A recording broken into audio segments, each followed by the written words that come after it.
ไว้ปันตีนางเยากังเสือนเลิกขาดเน็ตสันสานหมดโหจะกี่เลือแห้งหักอันซิมเสือสู่ได้ยินสู่เธอ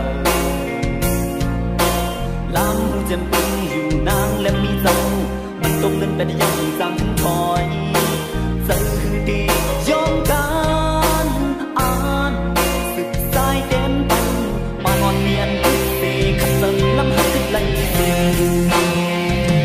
ปิดอ่ำแข็งก็ได้กันโกงถึงแข็ง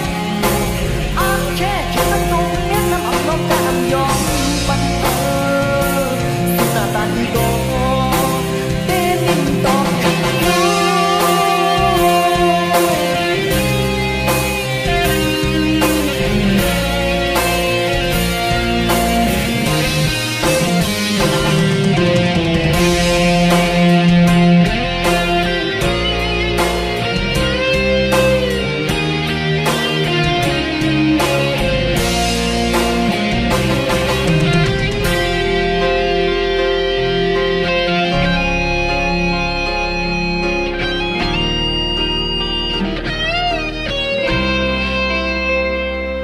ลมยักส่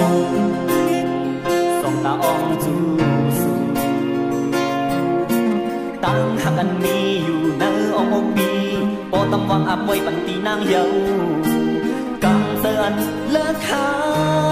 ดเน็ตสันสานหมดหูจะกี่เลือแห้